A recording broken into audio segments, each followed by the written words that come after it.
Hi, good morning, friends. Happy Monday, June 9th.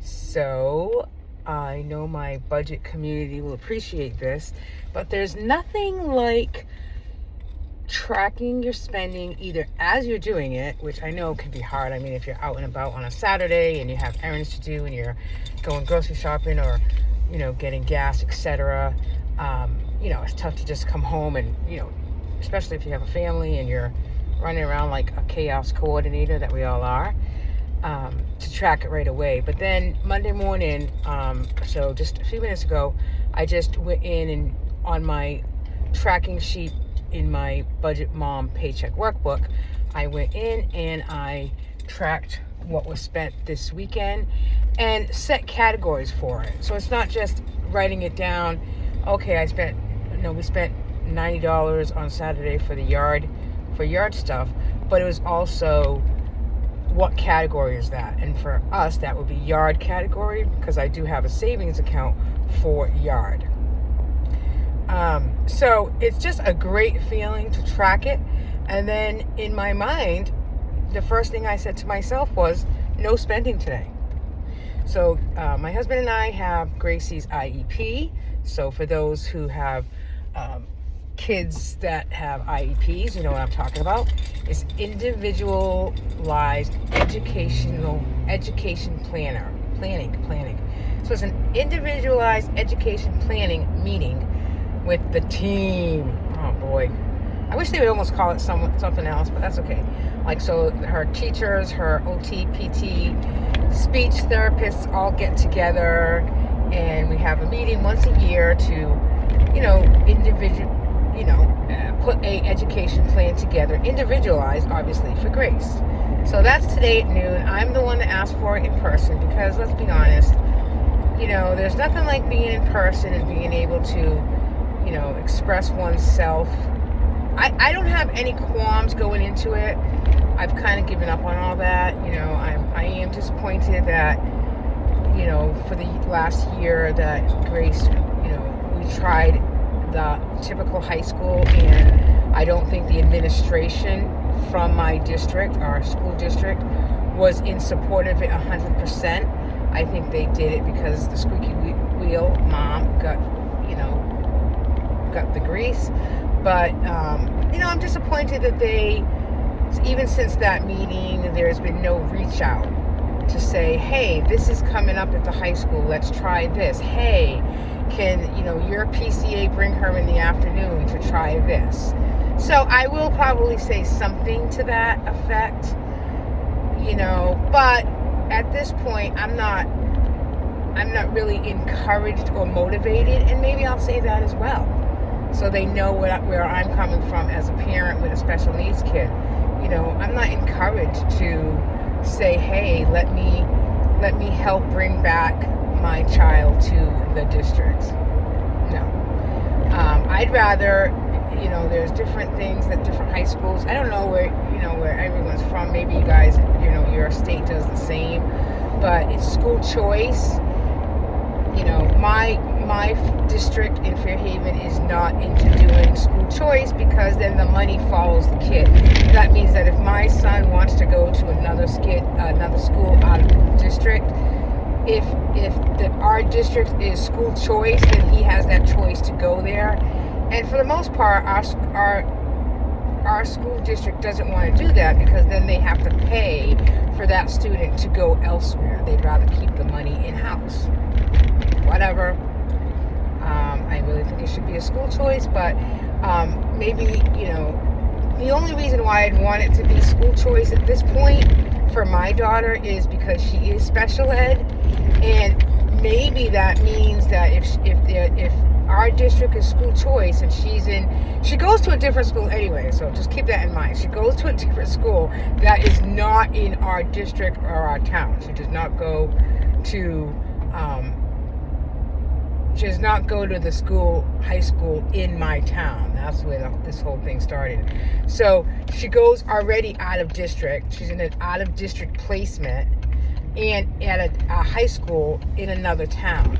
So my thing is, if in that high school in that other town if there's a program after school, during school, a class, like a music class. Let's just take music because that's her first love.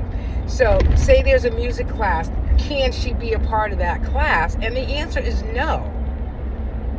Okay? I don't understand that. So if maybe our district, Fairhaven, was school choice, then maybe she would have those opportunities at this other school.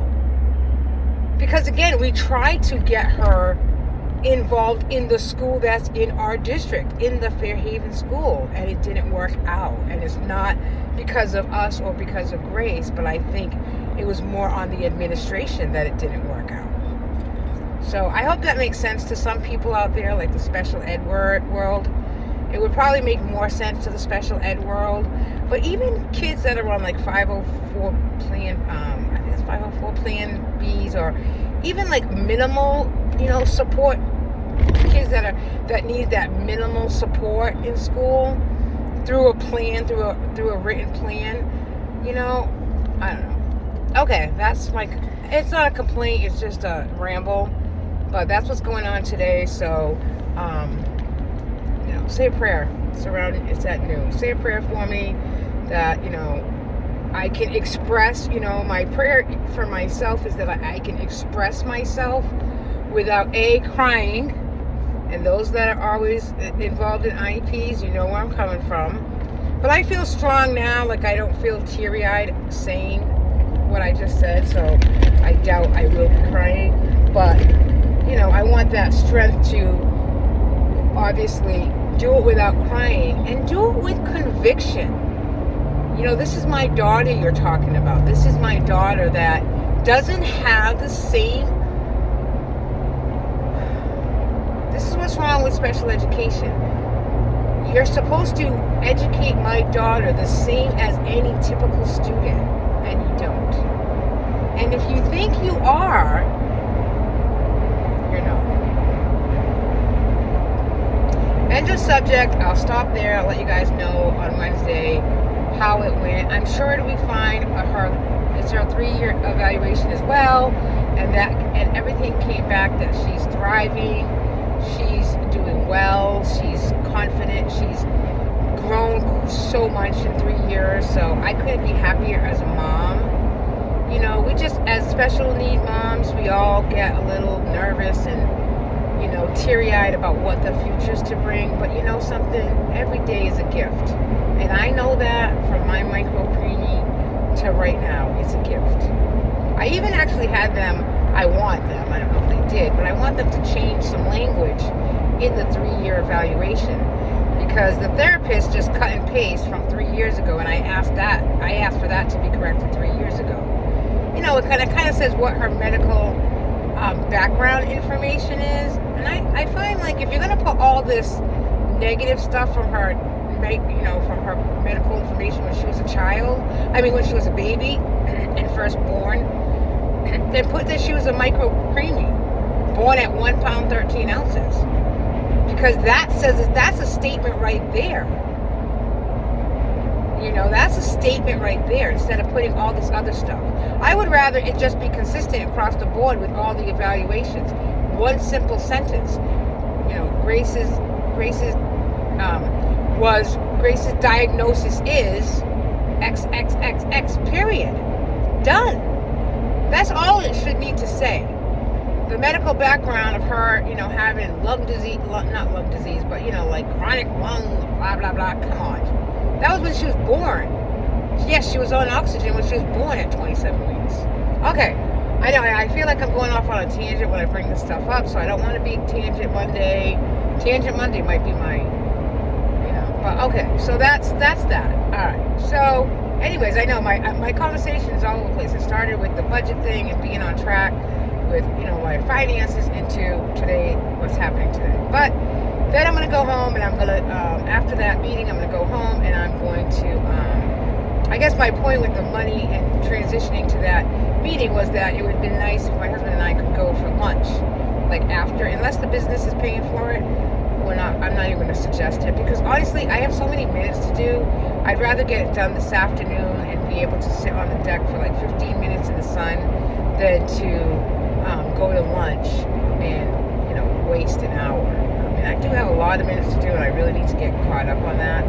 I only got done a little bit over the weekend, so I need to get that done today if I want to bill for it and obviously get paid. All right, that's it. That's all I got for you. Have a great Monday. Have a great week, and I will talk to you again on Wednesday. Bye now.